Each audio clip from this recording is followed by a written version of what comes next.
Sukma. Rumah ulas rumah asih. Ulas di alam nyata, asih di alam rasa. Nurbing alam, bumi, langit, katuk pengesih. Mentengken kesucian, sir, budi, ciptaan rasa.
dahulu kala di daerah Parayangan, Jawa Barat, ada sebuah kerajaan yang diperintah oleh Raja Sugi.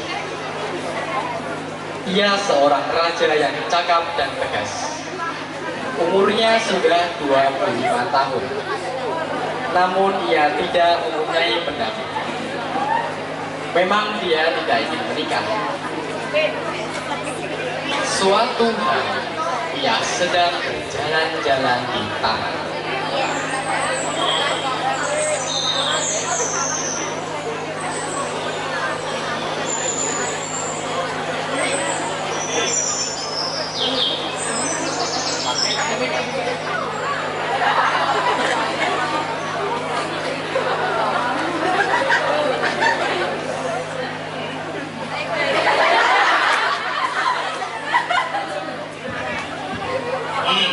Udara di taman ini memang sejuk.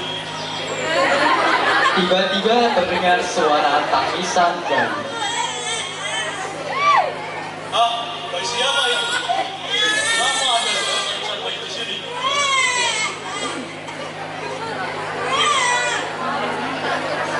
Bayi siapa itu? Raja pun menelpon bayi itu. Bayi siapa itu? Jadi anak dan negara Dayang Sumbi. 20 tahun kemudian, Dayang Sumi tumbuh menjadi wanita yang cantik.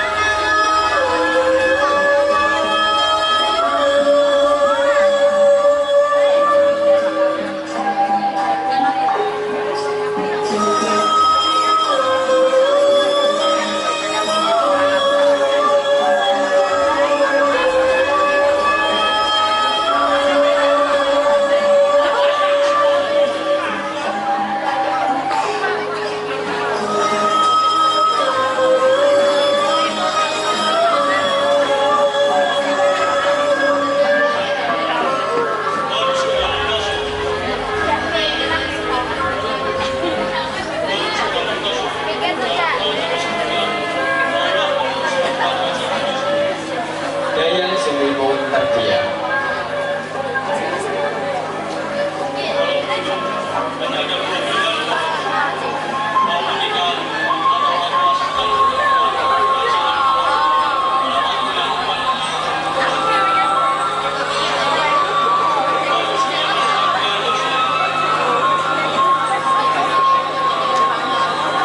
Raja Sumi terkejut. Ia tak percaya dengan pilihan yang diambil putrinya. Apa? Kalau dipilih tinggal di dan tinggal di istana ini.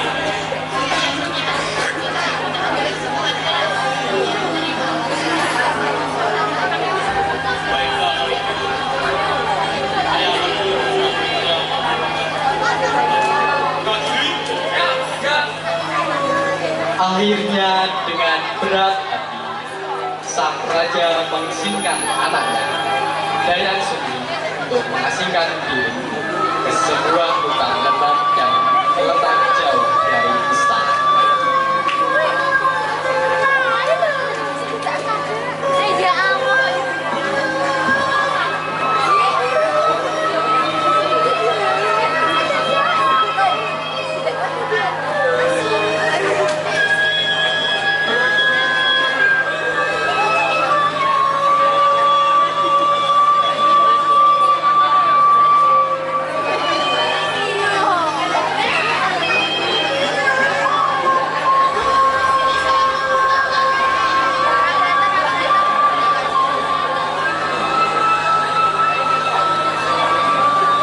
Ketika sedang merajut, salah satu gulungan benangnya jatuh keluar. Ia merasa malas mengambil gulungan benang tersebut. Bapaknya mau jika dia perempuan akan dijadikan satu dan jika laki-laki akan dijadikan Tanpa diduga sebelumnya, tiba-tiba seekor anjing jantan datang sambil membawa gulungan benang miliknya.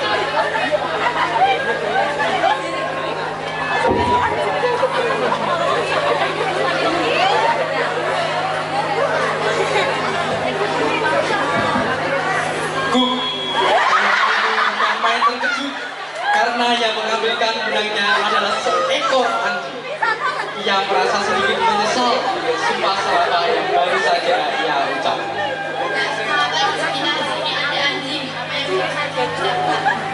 Tiba-tiba dari langit terdengar suara. Dayang Sumi, kau harus menepati janji. Lagi pula anjing itu memang jodoh. Siapa itu?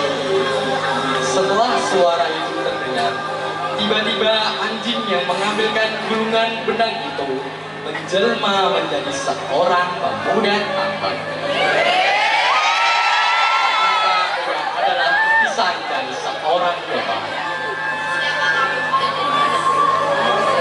Gua adalah lukisan dewa Jadi kau adalah seorang dewa. dan Tuan Putri. Tapi mengapa anak kau? Itu karena kesalahan Aba. Demi menepati janji saya, saya akan bersedia untuk menjadi. Ya, Dayang Sumi pun akhirnya menikah dengan si Tumang. Saat hanya bersama Dayang Sumi, Tumang berubah dalam wujud manusia. Namun ketika ada orang lain berada di sekitarnya, ia kembali dalam wujud anjing. Waktu pun terus berlalu. Dayang Sumi dan Tumang pun dikaruniai anak laki-laki yang sangat baik. Anak kita termasuk dia mirip. ya. Apa yang bagus sebenarnya? Bagaimana kalau Samprian? Apa yang bagus? Mulai sekarang kita memanggilnya Samprian. Tak terasa sang kuryang tumbuh besar dan pandai bergaul. Namun Tumang lebih memilih untuk berubah dalam wujud anjing ketika ia bersama anaknya.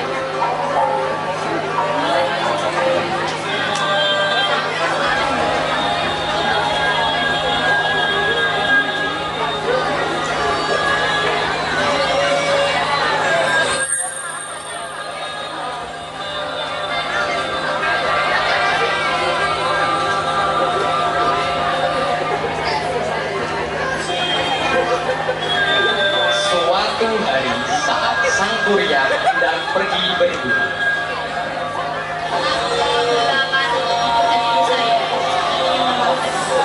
Baik, Bu. Ayo Tumang. berangkatlah sang kuryang dan Tumang berburu. Saat menyusuri hutan, tiba-tiba lewatlah seekor rusa. Tumang pun berlari menuju rusa itu. Namun karena Tumang tidak juga mendapatkan rusa, akhirnya sang kuryang memanah rusa tersebut. Namun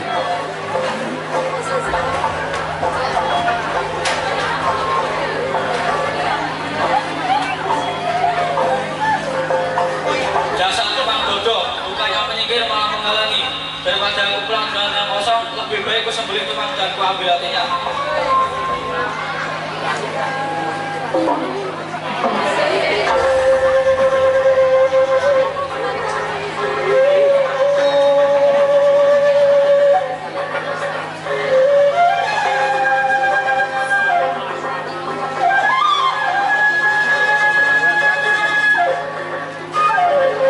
sesampainya di rumah, hati itu pun dimasak dan dimakan ibunya.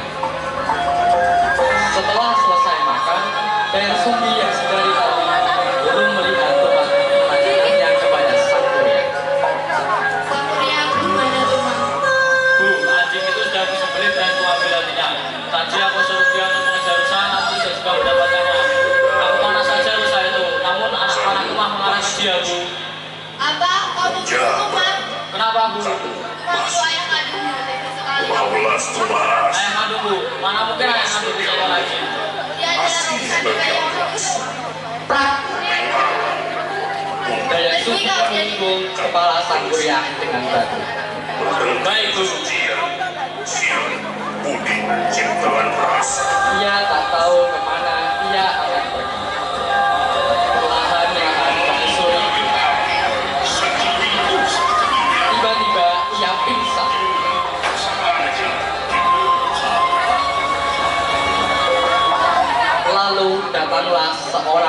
apa yang sakti dan membangunkannya.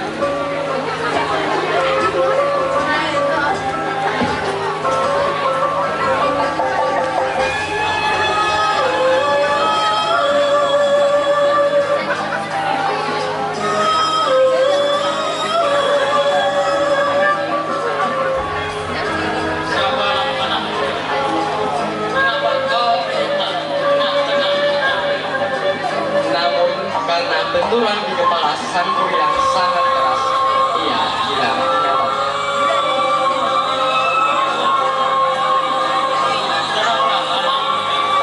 Kakek adalah seorang petapa dan sekarang kita hitam. Bisa kau ceritakan siapa anaknya dan dari mana asalnya? Sanggur yang terdiam dan mencoba mengingat apa yang terjadi padanya.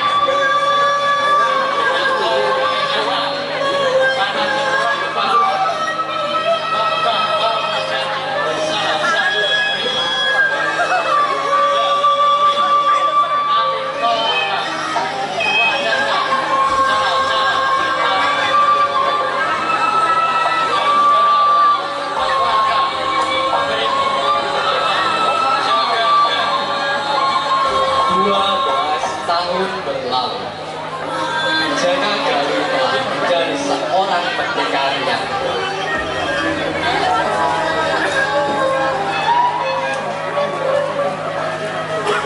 sudah saatnya mengenalkan ilmu yang telah diajarkan kepada masyarakat.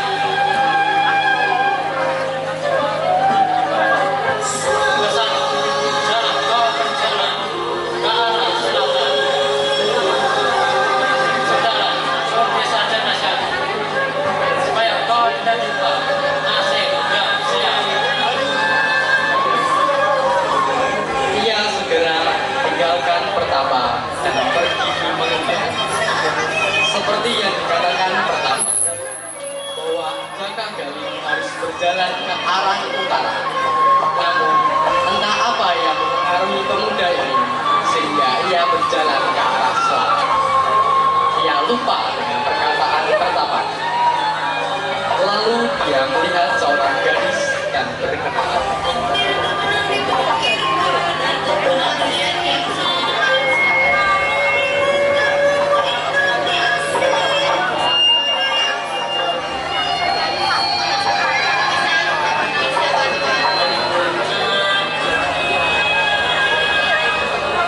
Kemudian mereka berjalan bersama-sama.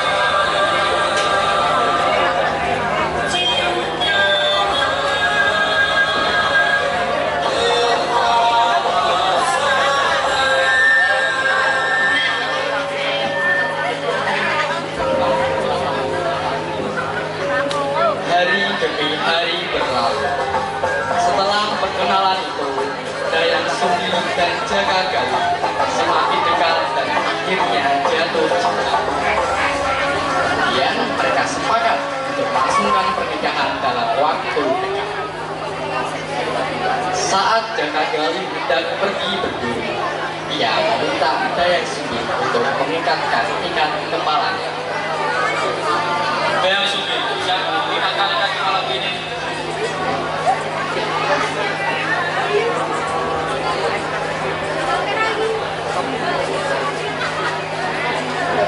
Dayang Sumi pun melihat ada bekas luka di kepala Jaka Galuh. Benarkah? Kalau tidak tinggal nama jadi namun yang pertama bukan katanya aku terberita bisa sudah kata petualangan. Tiba-tiba Dayang Sumi teringat ketika dia memukul Sang Kuryang dengan batu beberapa tahun silam. Kenapa Dayang Sumi?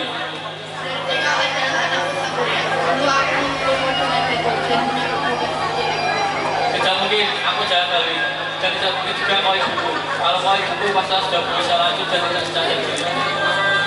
Tidak menuakan nama makanya di dunia yang hidup kau untuk mendapatkan Tidak mungkin kau ibuku. Namun Jaka Galuh yang jati diri sebenarnya adalah Sang Kuryang tidak percaya pada kata-kata ibu. hatinya sudah terbelenggu oleh rasa cinta dan bersikeras ingin menikahi Dayang Sumi. Melihat sikap putranya itu, Dayang Sumi semakin bingung dan ketakutan. Kau harus menjadi istriku. Tidak mungkin aku menikahi anakku sendiri. Aku bukan anakmu dan kau bukan ibuku. Dayang Sumi terdiam sejenak dan berpikir untuk menyiasati hal itu. Aku mau menikahimu, tapi dengan sebuah syarat, yaitu kau harus membuatkanku sebuah kapal. Dan Aku akan menyanggupi persyaratanmu itu. Jawabnya, langit menyongsong pagi. Sementara Jagagali belum menyelesaikan hal dan dijanjikannya oleh Dayang Sumi. Dayang Sumi pun mengambilnya. kau tidak menyelesaikan syaratku yang kedua, maka pernikahan kita gagal. Kita tak akan menikah. Jagagali memegang erat tangan Dayang Sumi. Namun dengan bunyi yang sangat keras dan tiba-tiba Dayang Sumi menghilang. Boom! Kemana kau Dayang Sumi? Aku akan mencarimu dan akan menikahimu. Jagagali pun kesal dan menendang kapal buatannya itu hingga terbalik.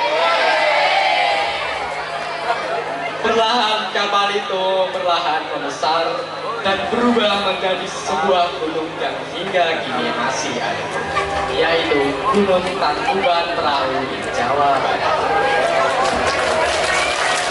Oke, kita beri apresiasi untuk penampilan dari kelas 10-8 dengan pentas seni Tangkuban Perahu. Untuk kelas 10-8 dimohon untuk berfoto di depan panggung terlebih dahulu.